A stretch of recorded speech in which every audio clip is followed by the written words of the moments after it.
Good morning, Code Media. It's RJ back with another video, so let's get to it. Today's random Mike Schmidt item of the day from 2003, the Fleer, when it was a game card. Now, I spent a lot of time trying to determine if this card was made to resemble any previous issue, and I could not find any information to suggest Fleer took this idea from somewhere else. When it was a game has been used in a number of instances for a number of reasons. Most famously, I believe, series of films put out in the late 80s, early 90s, called When It Was a Game, when it was pretty much a documentary of the way baseball was pre-war. And to the best of the ability, they used original home movies in color from a lot of sources. So it's an awesome documentary series if you are interested in buying all three DVDs, which are available. But I couldn't find any other reference to When It Was a Game and baseball cards. So I believe Fleer came up with this concept on their own. Kudos to them. It's a really cool card. 2003 Fleer, When It Was a Game. Today's random baseball item of the day, a magazine from 1992 called Alan Kay's Sports Cards. Back in the late 80s, early 90s, there were all kinds of guides to sports cards. Tough Stuff, Legends Magazine, Beckett, Sports Collector Digest, dozens. This was one of the many that put cards inside the magazine. What's interesting, some of these cards, because they put in young sports celebrities at the time, some of these cards can be very pricey. Now, there's nobody that I have in the various magazines that I have acquired over the years that rises to that level, but do consider some of the Sports Illustrated for Kids cards that were released and what their prices have gotten to these days. So don't pass up those old magazines if you're walking past the yard sale. Just something to consider, all right? Today's trivia question, very probably everybody will know this, but it's going to be phrased in a very specific way. This day in baseball history, June the 19th, 1846. What happened this day in baseball history, June the 19th, 1846? That's all I will tell you. And what you're playing for, another 4-pack of Topps Gallery cards from 2003. This one from the Detroit Tigers. Hall of Famer Al Kaline. Hall of Famer Harry Heilmann. Harry Heilmann has one of the highest career batting averages of anybody in the Hall of Fame, and people barely know him. He averaged .342 in his career. Everybody knows legendary manager Sparky Anderson, and then Sam Crawford. Played alongside Ty Cobb many years, and is also still the leader all-time in career triples in baseball. So those are the three cards you're playing for. If you can give me a good answer on that question, I will send me an email. I will include my email in the description below, along with the repeat of that question. You will have today and tomorrow to answer. We'll pick a winner on Sunday, all right? Good luck to everybody on that. Today, I want to show off a couple items issued by Fleer. Remind everybody of one of the more fun sets out there if you could acquire it, and comment on the fact that the prices are really kind of absurd for what you consider that you're actually getting. From 1970, I believe it was 70, Fleer issued a card set called the Laughlin World Series. And what it was is, this is actually not from that set, but I'm going to show this image anyway. Just kind of cartoon variations of just an image representing a particular World Series, and then giving a quick statement about what happened in that World Series. This happened in 1970. Fleer still did not have a license, but was always throwing out baseball stuff whenever they could, just trying to get their foot in the door. And Topps had the stranglehold on the hobby. So they put out two of these sets, one in 1970, one in 71. And those sets can be pretty pricey. I think there's, 50 to 70 cards per set. And they can go for a whole set, close to $500. There's a lot of interest just because the images are so kind of comical and cool, and it's fun to have. Now, what I'm holding is not from either of those sets. What I'm holding is a set of stickers that Fleer came out in 1980. They were hoping to get their foot in the door to sell baseball cards. The lawsuit that Fleer won, Fleer and Donruss, the lawsuit that was won, had taken many years. I can't even recall when it was first instituted, but the decision came out, I believe, late in 1980 or early 1981. They got their victory and issued a set of cards. But in 1980, they sent out this sticker set, different, logo stickers of your favorite teams, but on the back, they used this image. Now, these images are exact images from the 1971 Laughlin. And Laughlin, it was called Laughlin because I believe Laughlin is the person who created the comics. That was the name of the individual who drew the cartoons.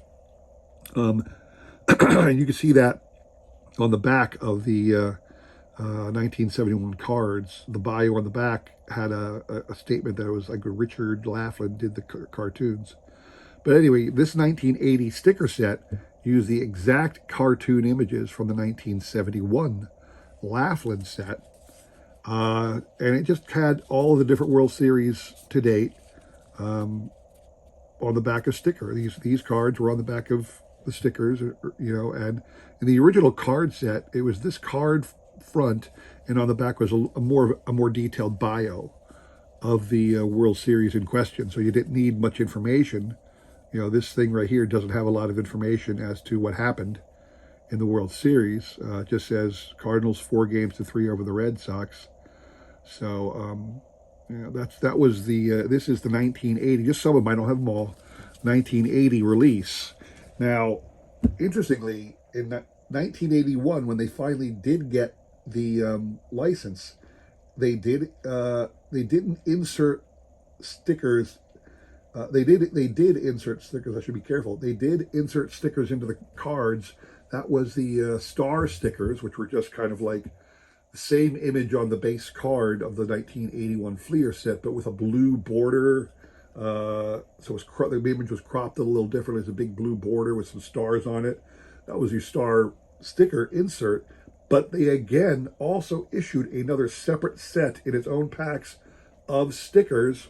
This time in 81, they went with an all-star game theory. So again, there's really not a lot of information, but it talks about what happened in that year's particular all-star game. And again, there's multiple variations. The stickers themselves sometimes come in variations. So you can see here's two different styles of the Cubs, and on the back, because on the back is two different. Why is this one a variation? Maybe this isn't a variation. Maybe that's one. Maybe that's one of the ones I just have two of. But anyway, there are variations to the stickers sometimes. Here you go. There's one where different all-star games were on the back of the same sticker. So there are multiple variations to the sticker front, card, back. And this was in 1981, a separate release by Fleer with Laughlin cartoons of the All-Star game. I show that off to show you this one of my favorite Fleer sticker card sets. I believe this is 1986. Someone's going to correct me if I'm wrong. It's 86 or 85. I should have taken the time to look it up. I'm sorry I didn't. But yellow front stickers. It was either a big logo or a pennant and small sticker design. But on the back, a fantastic Laughlin style cartoon. It was called Baseball's Famous Feats, and it's 22 cards. Now, because there are multiple sticker variations, multiple card back variations, there are over 150, I think, combinations you can get of card front, card back, sticker front, card back. But I'm just highlighting the cartoons today. So I'm going to go through all 22 cards today. All right. Card number 1. Grover Cleveland Alexander hurls 16 shutouts in 1916. A famous feat. Still with the Phillies at that time. Number 2. Jimmy Fox bats 100 or more runs. He had 100 more RBIs in 13 straight years. The Beast. Number 3. Ty Cobb won 12 batting titles in 13 years, 1907 to 09. Again, the whole point of this is baseball's famous feats. It's just 22 cards, so if you want to get them, it's very easy to do. These really don't have any value, so you can pick them up one at a time.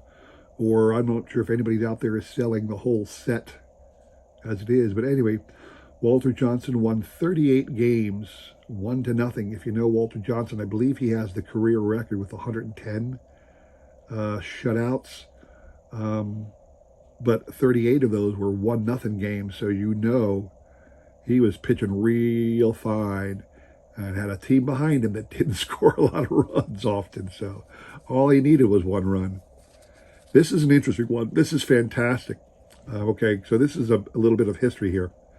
Hack Wilson drove in 190 runs in 1930. This card came out in 85, and it was sometime in the mid-90s or early 90s, I think, when the baseball, those people who keep the records, the Elias baseball records or something like that, I'm not sure who's the official statistician of baseball, determined that Hack Wilson actually had 191 RBI. So the record today is listed as 191, but this card came out before they found that. So an interesting little piece of history there.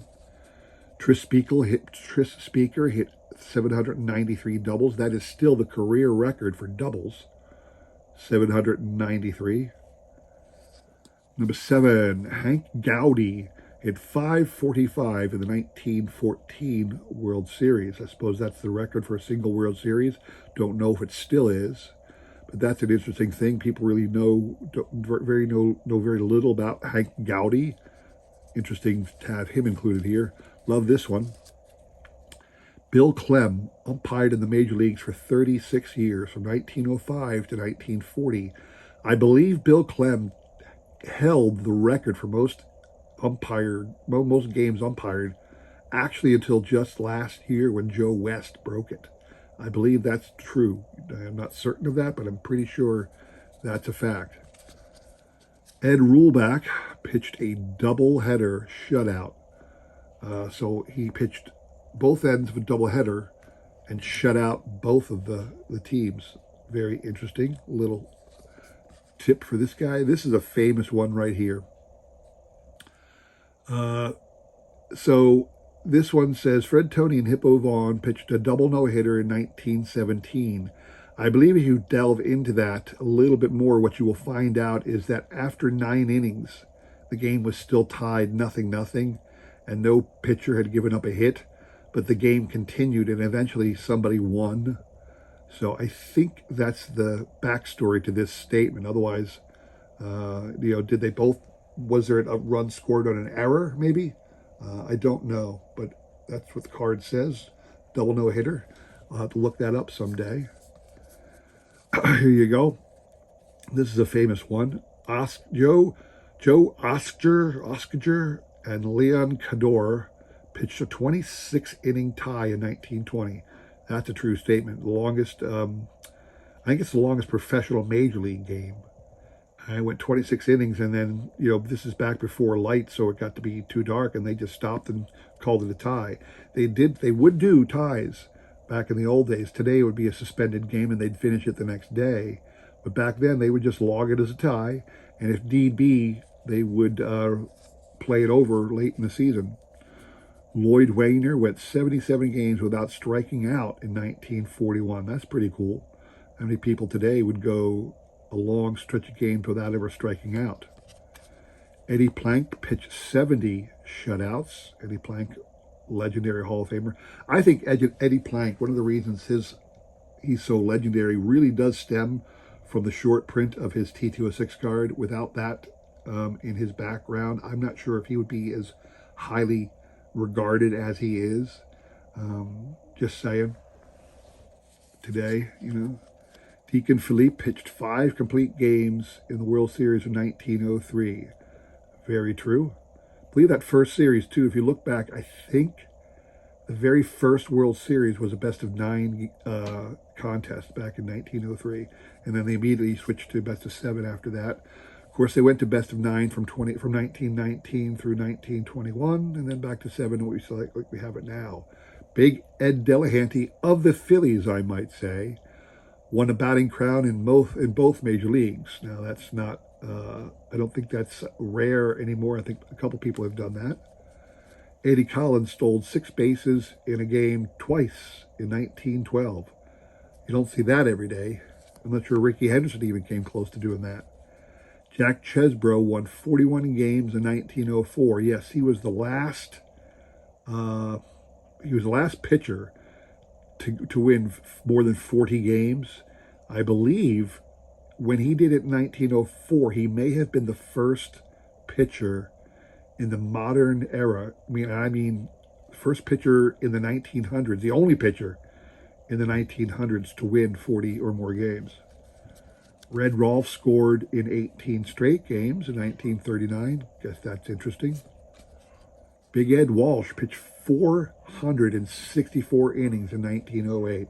This card, Hankins, it brings to mind something I've believed for years. I despise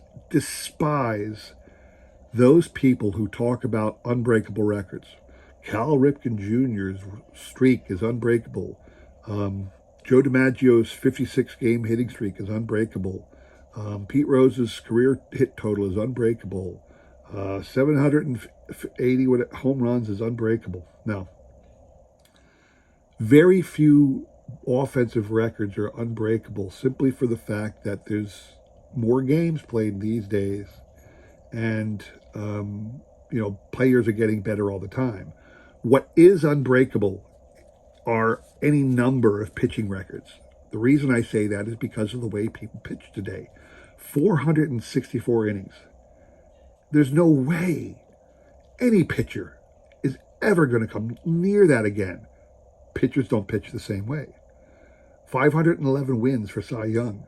Again, there's no way any pitcher is ever going to approach that.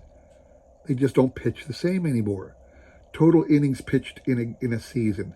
Total innings pitched in a career. Most losses in a career. Most wins in a career. I could go on and on.